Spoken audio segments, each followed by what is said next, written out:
देख रहे हैं मलिक न्यूज 24, नजर सच खबर पर। जिस तरीके से हम लोगों ने देखा कि लाख प्रोटेस्ट करने के बाद, वोटिंग होने के बाद और तमाम दलीलों के बावजूद भी सदन में वह वोट का जो पास हो गया है, अब उसको लेके एक मुहिम चल रही है। कुछ लोग कह रहे हैं कि अब ये कानून बन चुका है, अब इस पे कुछ भी नहीं हो सकता। वहीं कुछ और इसको लेके बातें हो रही हैं कि इसको सुप्रीम कोर्ट में ले जाया जाएगा, वहाँ पर इसकी अपील लगेगी, उसके बाद इसको खारिज करवाने की एक गुजारिश की जाएगी। हमारे साथ मौजूद हैं सुप्रीम कोर्ट के सीनियर वकील करीम अंसारी साहब। हम उनसे पूछते हैं क्या कुछ इस बिल में हो सकता है। आपका बहुत बहुत खैर मकदम है। बहुत बहुत शुक्रिया। क्या कुछ इसमें हो सकता है सर? क्या नहीं, पहली बात तो हमको ये देखना है कि ये अमेंडमेंट की क्या जरूरत थी। इसकी कोई जरूरत नहीं थी। इसमें बहुत सारी खामियां हैं जो विपक्ष ने बताया, लेकिन सरकार ने उसको ओवरलुक करा। सरकार का उद्देश्य या मकसद मुसलमानों की फलाह बहबूदी का नहीं है।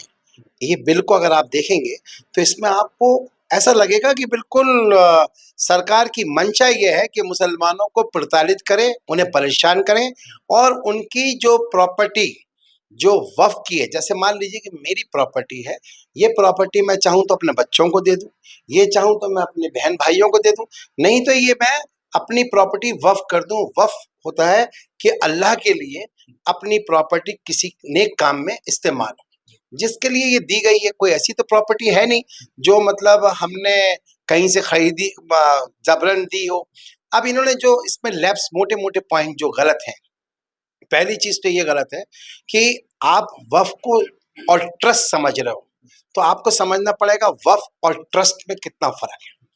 वक्फ कभी बेची नहीं जा सकती, ट्रस्ट की संपत्ति आप बेच सकते हैं। तो वक्फ को और ट्रस्ट क्या है, वापस भी ले सकता है।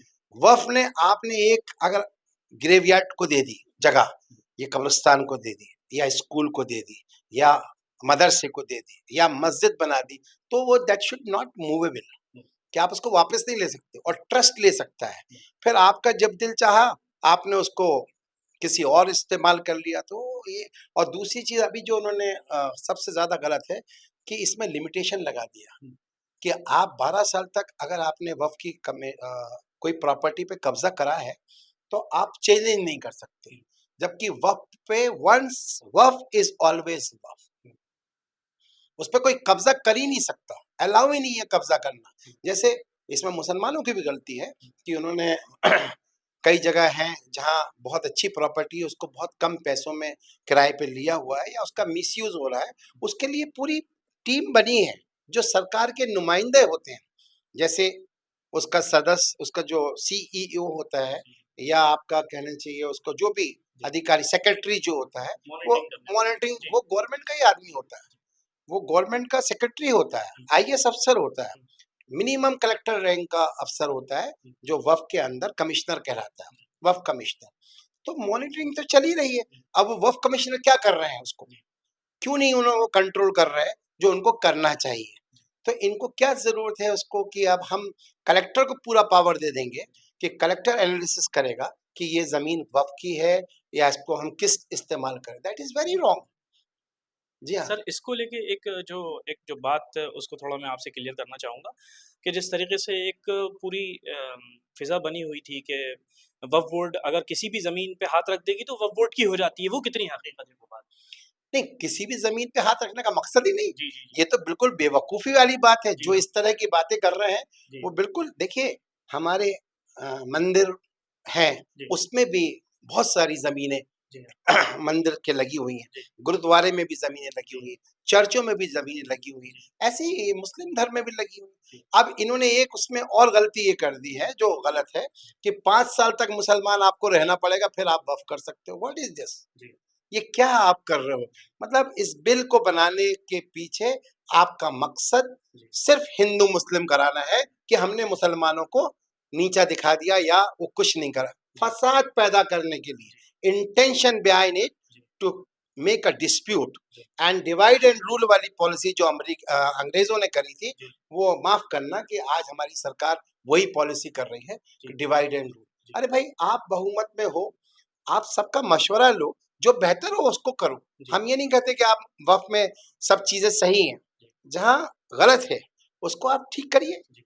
लेकिन ये नहीं कि आप उसमें नॉन मुस्लिम्स को ले आओ। जी। अब हिंदू समाज का जो बना है मंदिर, जी। उसके अंदर जितने भी साथी हैं वो सब हिंदू रहेंगे, और जो गुरुद्वारे समाज का है, सरदार भाई का है, उसमें सरदार रहेंगे। अब मुसलमान समाज का है, उसमें हमारे हिंदू भाई को उसमें मेंबर बना देंगे। जी। तो what is the you just to make create a problem. ये जो ज़मीनें जो भी वक्फ बोर्ड को अपने अधीन लिया है अभी सरकार ने और बिल में संशोधन करा है, उस एतबार से सरकार का ये कहना है कि हम गरीबों में ये ज़मीनों को तक़सीम करेंगे और उसमें सारी चीज़ें क्या ये सरकार की पूरी फेलियर है। ये सिर्फ एक इशू बनाना है। जी। सर हमारा सरकार के तरीके से नहीं, जो कॉन्स्टिट्यूशन है जी। जिसमें हमको ये अधिकार मिला है कि हम वक्फ कर सकते हैं, हमारा वक्फ एक्ट है, जी। उसमें मॉनिटरिंग जो है पूरी गवर्नमेंट के नुमाइंदे होते हैं। जी। ऐसा नहीं होता कि हमारी मर्जी आई हमने कुछ किसी को अपॉइंट कर लिया, सारी मॉनिटरिंग है। तो अब ये जो बिल आया है इस पे हमारे सीनियर्स और रिसर्च कर रहे हैं, जी। और इसकी फिर हम अपील सुप्रीम कोर्ट में करेंगे जी। कि ये हमारा जो फंडामेंटल राइट है, जी। आर्टिकल 25 उसका वायलेशन है। जी। तो इसको हम जरूर माननीय न्यायालय के समक्ष रखेंगे कि ये उसके खिलाफ वर्जी की गई है, और मेंबर्स ऑफ पार्लियामेंट और मेंबर ऑफ राज्यसभा, इसका मकसद ये नहीं है कि आप जो कुछ कर लो। जी।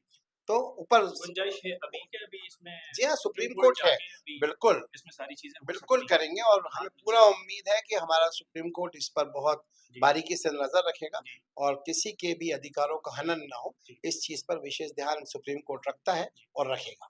अभी बिल पास होते ही फ़ौरन यूपी में एक्शन मोड स्टार्ट हो गया है और तमाम जगहों पे नोटिस वक्फ बोर्ड की ज़मीनों को दे दिए गए हैं और खाली कराने के लिए वही बुलडोज़र वाली सारी नीति नहीं तैयार की नहीं, जा रही आप है। देखिए ये जो उनका मकसद यही है। जी।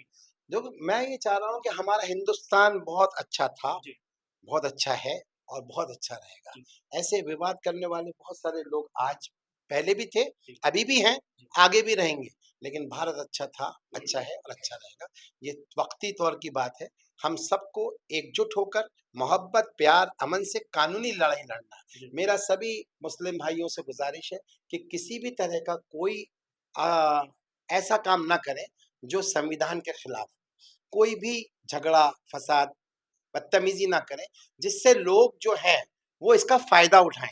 क्योंकि आपको हमें मालूम है कि बड़े अच्छे हैं, बहुत मोहब्बत के साथ, प्यार के साथ, इज्जत और सम्मान करते हैं, एक दूसरे का रिलीजन का बहुत सम्मान करते हैं। मैं उन सबको बहुत एहतराम के साथ उनका हमेशा स्वागत करता हूँ, इस्तकबाल करता हूँ ऐसे लोगों से कि जो भारतीय के अंदर गंगा जमने की तहजीब बनाए हुए हैं।